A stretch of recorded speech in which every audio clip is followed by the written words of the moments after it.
Everyone. So গত সপ্তাহে আমি বলেছিলাম আপনাদের দেখাবো কিভাবে ট্রেলো ইউজ করে খুব সুন্দর করে প্রজেক্টগুলো ম্যানেজমেন্ট করা যায়। দেখা গেছে আমি যখন একটা সময় একাধিক ক্লায়েন্টের সাথে কাজ করতে যাই তখন এগুলো একটা হ্যাসেলের ব্যাপার স্যাপার, কারণ একটা ক্লায়েন্টে বললো যে অ্যাবাউট পেজ একটা চেঞ্জ করতে, তো আরেকটা ক্লায়েন্ট বললো কন্ট্যাক্ট পেজ আরেকটা চেঞ্জ করতে, তো আরেকজন বললো এসে হোম পেজের অমুক সেকশনে চেঞ্জ করতে। কিন্তু আমি কিন্তু এটা তখন ট্র্যাক করা পসিবল না, কারণ আমি কোন পেজটা কোন অবস্থায় রেখেছি, কোন প্রজেক্টটার কি হাল, এটা বোঝাও যেমন সম্ভব না, তারপরে হচ্ছে আপনার এটা কোনোভাবেই ট্র্যাক করাও পসিবল না। সো এইটা যেন খুব সুন্দর অর্গানাইজ হতে হয়, সেজন্য আমাদের ট্রেলোটা ইউজ করে। এটা একটা ফ্রি প্রজেক্ট ম্যানেজমেন্ট টুল। সো চলেন শুরু করি। আপনি চাইলে এখানে গুগল দিয়েও সাইন ইন করতে পারবেন, আমি অলরেডি সাইন ইন করাই আছি। তো আমি চলে আসলাম এইখানে। তো প্রথমে আপনার যা করতে হবে সেটা হচ্ছে একটা বোর্ড ক্রিয়েট করতে হবে।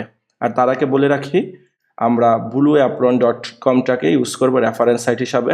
তো এই সাইটটাই ধরেন আমি যদি ক্লায়েন্টের কাছ থেকে প্রজেক্ট পেলাম, তো এটা কিভাবে করা যেতে পারে, এটার জন্য আমি কন্টেন্ট কিভাবে নিব, কি কি চেঞ্জেস থাকতে পারে, কিভাবে সেগুলো ম্যানেজমেন্ট করব, তো ওইটার উপরেই এই টিউটোরিয়ালটা।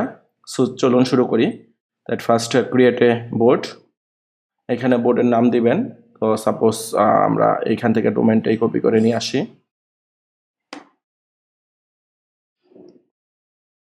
এরপরে ক্লায়েন্টের নাম দিলাম, সাপোজ মিস্টার শাকিল। তো বোর্ডটা ক্রিয়েট হয়ে গেল। তখন আমার এই সাইটের মধ্যে কি কি লাগবে আগে খেয়াল করুন। এই সাইটে অনেকগুলো পেজ হবে, আর একটা হোম পেজ থাকবে। হোম পেজের মধ্যে একাধিক সেকশনগুলো হবে, আর প্রত্যেকটা ওয়েবসাইটের হোম পেজটাই কিন্তু সবচেয়ে বেশি গুরুত্বপূর্ণ থাকে। সো এটার মধ্যেই সবচেয়ে বেশি ফোকাস দিতে হয়। তো আমি যেইভাবে কাজ করি আমি সেইভাবেই দেখাবো। আপনাদের ক্ষেত্রে হয়তো বা একটু ভিন্নতর হতে পারে, আপনি আপনার নিজের মতো করে কাস্টমাইজ করে বা যেভাবে নিজের কমফোর্ট ফিল করেন ওইভাবে নেবেন। তো আমি প্রথমে যেটা করি সেটা একটা হোম পেজের জন্য একটা লিস্ট তৈরি করি। তারপরে হচ্ছে আদার পেজেস, পেজেস, দেন হচ্ছে গিয়া অ্যাক্সেস, দেন হচ্ছে গিয়ে আপনার ডিসকাশন। তো হোম পেজের মধ্যে কি কি থাকতে পারে, প্রথমে ছিল একটা স্লাইডার বা একটা ব্যাকগ্রাউন্ড ইমেজ ছিল বা হিরো ইমেজ, হিরো সেকশন। তারপরে ছিল আপনার হাউ ইট ওয়ার্কস, 3টা স্টেপ, সরি। তারপরে ছিল আপনার হোয়াটস ইনসাইড সেকশন। তারপরে আছে একটা কল টু অ্যাকশন।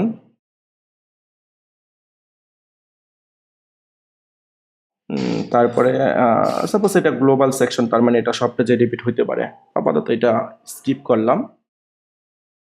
আর অন্য পেজগুলোতে কি কি পেজ থাকতে পারে, আমরা জেনারেল ডিসকাশনে চাইলে ক্লায়েন্টকে জিজ্ঞেস করতে পারি।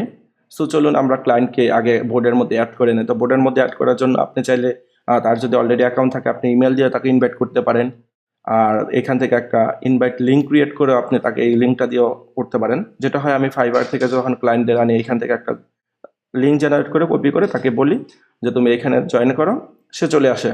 যেহেতু আমার এখানে আমি ক্লায়েন্ট না, আমার একটা ফ্রেন্ডকে এখানে নিয়ে কাজ করবো, তো আমি জানি তার ইমেলটা বা তার ইউজার নেমটা কি।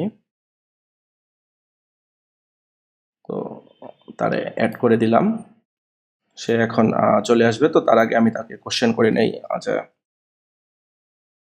এইভাবে তাকে মেনশন করবো। যদি মেনশন করি সে ইমেল নোটিফিকেশন পাবে, সেক্ষেত্রে তারও বোঝার সুবিধা হয় যে আমি কি নিয়ে কাজ করতেছি বা কি হচ্ছে ওয়েবসাইটের মধ্যে। আর যদি আমি মেনশন না করি সেও ইমেল নোটিফিকেশন পাবে না, সেক্ষেত্রে দেখা যাবে একটা ভুল বোঝাবুঝির সৃষ্টি হবে। কারণ আমি 2 দিন থেকে আমার যদি 10টা প্রজেক্ট থাকে, আমার কিন্তু 10টা ট্রেলো বোর্ড চেক করা ম্যানুয়ালি পসিবল না। তো আমি ভাবলাম যে 2 দিন ধরে যেহেতু কোনো নোটিফিকেশন তো নাই, তার মানে ক্লায়েন্টের হয়তো বা কোনো কন্টেন্ট দেয় নাই। সো আমি হয়তো বা ইগনোর করে যাব। বাট ভিতরে ভিতরে হয়তো বা ক্লায়েন্ট অনেক কিছু দিয়ে রেখেছে, আমাকে মেনশন করে নাই, তার বলে আমি আপডেট পাই নাই। সেক্ষেত্রে একটা ভুল বোঝাবুঝির সৃষ্টি হতে পারে। তাই অবশ্যই অবশ্যই আপনারা সবসময় মেনশন করবেন। So high. সো প্রথম জিজ্ঞেস করলাম যে আর কতগুলো পেজ দরকার। ওর কাছে একটা নোটিফিকেশন চলে গেছে অলরেডি। তো আশা করি ও আমাকে রিপ্লাই দিবে এখনই। একটা মজার বিষয় হচ্ছে, ক্লায়েন্ট যখন এখানে টাইপ করবে সাথে সাথে কিন্তু আমি দেখতে পাচ্ছি যে সে টাইপ করতেছে।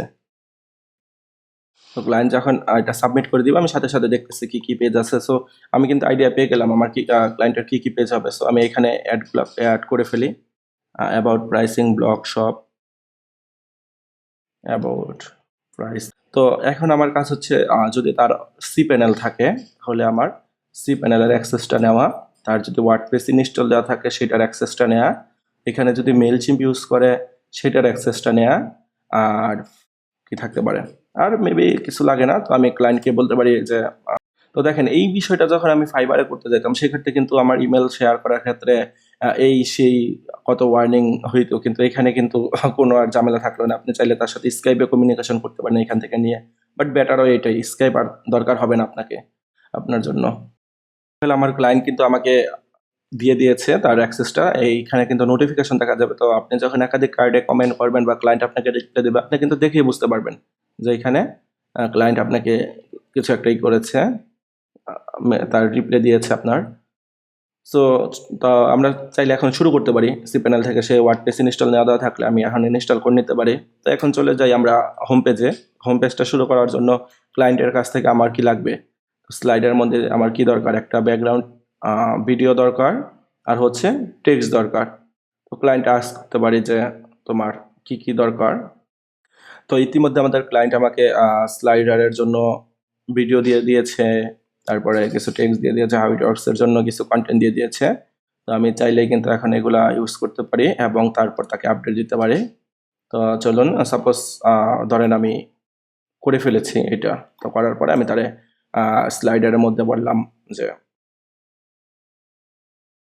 ডান, sorry, please check and let me know your opinion. আর এখানে আমি চাইলে একটা স্ক্রিনশট নিয়ে দিতে পারি। তো আমি চাইলে কম্পিউটার থেকে এভাবে কি আপলোড করতে পারি। তো আমার ফাইলটা আছে এইখানে। তো এটা আপলোড হওয়া শুরু হয়েছে। তো আপলোড প্রায় শেষ। তো আমি সেভ। তো ক্লায়েন্ট চাইলে কিন্তু তখন এইখান থেকে স্ক্রিনশট বা একটা দেখে নিতে পারবে। আর এইভাবে যদি আমি কম্পিউটার তো ওপেন না করি, আমার ওয়েবসাইটে অনেকগুলো স্ক্রিনশট নিতে হবে। আমি চাইলে সাপোজ নিম্বাস দিয়ে একটা স্ক্রিনশট নেই, নেওয়ার পরে এখানে আমি চাইলে কিছু মার্ক করতে পারি।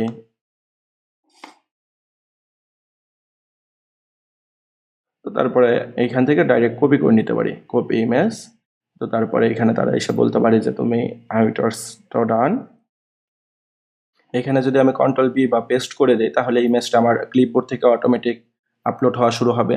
ওই ভিডিও ইমেজটা কিন্তু এটার সাথে দেখাবে না, যেমন এই যে এখানে দেখেন আর কমেন্টের সাথেই দেখাচ্ছে। তো এইটার তখন কমেন্টের সাথে দেখাবে না, এখানে ভিডিও আপলোড হয়ে যাবে। তারপরে এই যে দেখেন, এই সরি, ইমেজটা আপলোড হয়ে গেছে, তারপরে এখানে দেখাচ্ছে। তো আমাদের কাজ করার পরে ক্লায়েন্টও ফিডব্যাক দিয়ে দিয়েছে। তো চলুন, ক্লায়েন্ট ও অসাম, সো সেটা পছন্দ করেছে। তো এখন আমার যেটা হচ্ছে এই যে এখানে তো আমার অনেকগুলা কার্ড আছে, তো কোন কার্ডের কি অবস্থা, কোনটা শেষ হয়ে গিয়েছে বা কোনটা আমার এখনো পেন্ডিং, তো এটা বুঝবো কিভাবে? তো এটা আমি ফার্স্ট ভিউতেই বোঝার জন্য আমি এখানে লেবেল দিয়ে রাখতে পারি, যে এইটার জন্য আমি লেবেল দিয়ে রাখতে পারি গ্রিনের জন্য ডান। সো এটা এড করে দিতে পারি। তো আমার যখন এইখান থেকে দেখে আমি কিন্তু বুঝতে পারবো it's done. Suppose it's pending for review, pending. So আমি এটাকে পেন্ডিং দিতে পারি। তো এগুলো হচ্ছে আপনার স্মল ট্রিক্স বা যাই বলেন না কেন, যে এটা দিয়ে আপনি সহজেই আপনার কাজকে আরো দ্রুত গতি করতে পারেন, বা আপনি ফার্স্ট ইমপ্রেশনেই যেন আপনার বোর্ড সম্পর্কে একটা ধারণা নিতে পারেন, এই আর কি। তো আমরা অপেক্ষা করতেছি ক্লায়েন্টের পরবর্তী ফিডব্যাকের জন্য, দেখি ক্লায়েন্ট কি কি চেঞ্জেস দেয়, আমাদের কাজটা কি অবস্থা, আর কি কি ফিডব্যাক। আর একটা মজার ফিচার হলো চেকলিস্ট, যা দেখা গেল যে আপনারা একটা সেকশনে ক্লায়েন্টের একাধিক চেঞ্জ থাকতে পারে, তো চেঞ্জগুলা খুব ভালোভাবে এই করার জন্য হচ্ছে চেকলিস্ট ফিচারটা। তো চলুন, আমাদের হাউ ইট ওয়ার্কস এর ক্লায়েন্ট এই চেঞ্জেসগুলো দিয়ে দিয়েছে। তো আমি যখন এই চেঞ্জেসগুলো শেষ করব, সাপোজ আমি ইমেজটা সেন্টার করে ফেললাম, তো আমি একটা কিন্তু মার্ক করে দিয়েছি, ক্লায়েন্টের কাছে কিন্তু অটোমেটিক নোটিফিকেশন চলে যাবে যে ও এটা শেষ করেছে। এখান থেকে প্রগ্রেসটাও দেখাচ্ছে।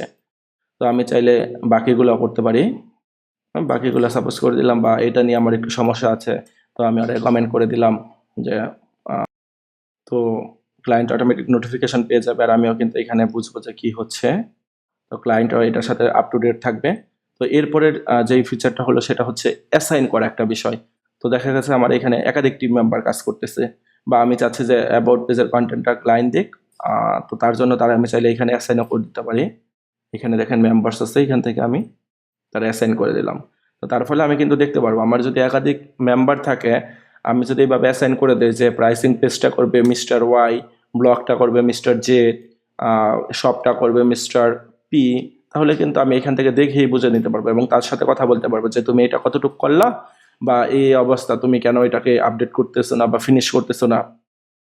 অন্যতম আরেকটা মজার বিষয় হচ্ছে যে একটা ডেডলাইন প্রত্যেকটা সেকশনের জন্য অ্যাসাইন করে দেওয়া যায়।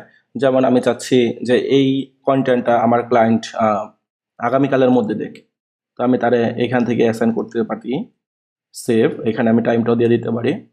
এখানে কিন্তু একটা টাইমও দেখাচ্ছে, ও পরবর্তীতে আসলে এখানে দেখেন ও কিন্তু বুঝতেই পারবে যে ওর কন্টেন্টটা কবে দেওয়া লাগবে, বা আমি একটা বলে দিলাম মিস্টার পিকে তুমি এটা আগামীকালের মধ্যে শেষ করবা, তো এখানে আমি ডেডলাইনটা দিয়ে দিলাম।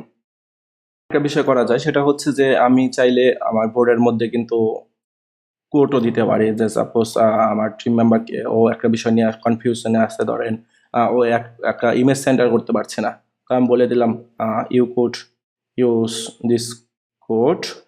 তারপরে কোডটা এখানে কিন্তু কোড প্রিভিউর মতোই দেওয়া যায়, 3টা স্ট্রিক, সরি এটাকে ব্যাকট্রিক বলে, ব্যাকট্রিক দিয়ে আপনার কোডটা যদি পেস্ট করে দেন তাহলেই এইখানে কোডের প্রিভিউ আসবে। বা আরেকটা ইনলাইন কোড যদি দিতে চাই যে ইউ কোড ইউজ 2টা ব্যাকট্রিক, তার ভিতরে লাইন হাইট 30 পিক্সেল, তারপর যখন আমি এটা সেভ দিব তো দেখেন এখানে কিন্তু একটা কোডের প্রিভিউ চলে আসছে। তো এটা কিন্তু বোঝা খুব সহজ, যেটা আপনি চাইলে অন্য কোনো মাধ্যমে করতে পারবেন না। হয়তো স্লাকে করা যাবে, কিন্তু স্লাক তো আর একটু কমপ্লিকেটেড এটার তুলনায়। তারপরে আরেকটা বিষয় হচ্ছে আপনি চাইলে এখানে আপনার গুগল ড্রাইভ থেকে, ড্রপ বক্স থেকে সরাসরি ফাইল অ্যাটাচ করতে পারবেন এখানে এর মাধ্যমেও।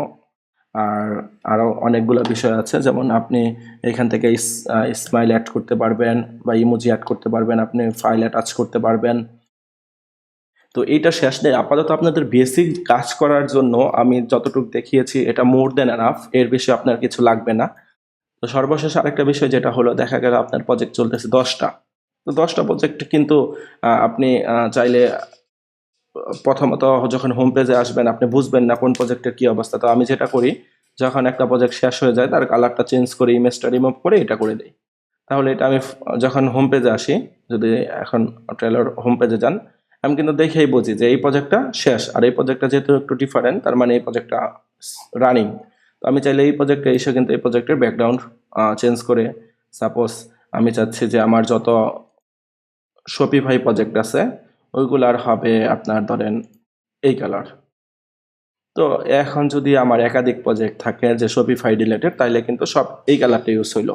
আমি চাচ্ছি যে আমার ওয়ার্ডপ্রেসের প্রজেক্টটা থাকবে একটা ডিফারেন্ট কালার, সেই ক্ষেত্রে আমি চাইলে একটা কালারও এখান থেকে অ্যাসাইন করে দিতে পারি সবগুলো ওয়ার্ডপ্রেস প্রজেক্টের জন্য, বা এখান থেকে ইমেজ অ্যাড করতে পারি। যেমন আমি যেটা করি সচরাচর এই ইমেজটা অ্যাড করি। তো এখন যখন আমি আসবো তখন কিন্তু আমি বুঝতেই পারতেছি আমার 10টা প্রজেক্ট কোনটা ওয়ার্ডপ্রেসের কোনটা শপিফাইয়ের। তো এতক্ষণ পর্যন্ত আপনাদের যতটুকু দেখিয়েছি এতটুকু দেখলে একটা প্রজেক্ট হ্যান্ডেল করার জন্য আপনাদের যথেষ্ট, এর বেশি আর কিছু লাগবে না। তো তারপর আপনারা কাজ করতে করতে আরেকটু ফ্যামিলিয়ার হবেন, আরেকটু বুঝবেন বিষয়টা। আর একটা জিনিস তো, একটা টুল তো একটা টিউটোরিয়ালের মাধ্যমে ভালো লাগা সৃষ্টি হয় না, এটার সাথে আপনার খাপ খাওয়ায় নেওয়ার জন্য মিনিমাম আপনার 5-7টা প্রজেক্ট করতে হবে এটার মাধ্যমে। তারপরে একটা সময় গিয়ে কিন্তু আপনি এটার আপনার আরেকটু কাস্টমাইজ করবেন নিজের মতো করে, তখন এটার মজাটা পাবেন। এখন পর্যন্ত যা দেখিয়েছি এটাই ফলো করেন। আর যদি কোনো কোশ্চেন থাকে সেই কোশ্চেনটা আমাকে করতে পারেন। আরও যদি এই রিলেটেড কোনো বিষয় আপনাদের জানার থাকে সেটা আমাকে জানাতে পারেন। আর আমাদের যে চ্যানেলটা আছে এখানে গিয়ে এই লাল বাটনটা এইভাবে সাদা করে দিবেন, সাবস্ক্রাইব করে রাখবেন। তার ফলে পরবর্তীতে আপনাদের আরও ভালো ভালো কিছু টিউটোরিয়াল হয়তো আমরা দিতে পারবো। আর এখানে বেল আইকনটা আছে, এটাও চাইলে বাজায় রাখতে পারেন যদি কিছু হয় আর কি। তো আজ এই পর্যন্তই, আল্লাহ হাফেজ।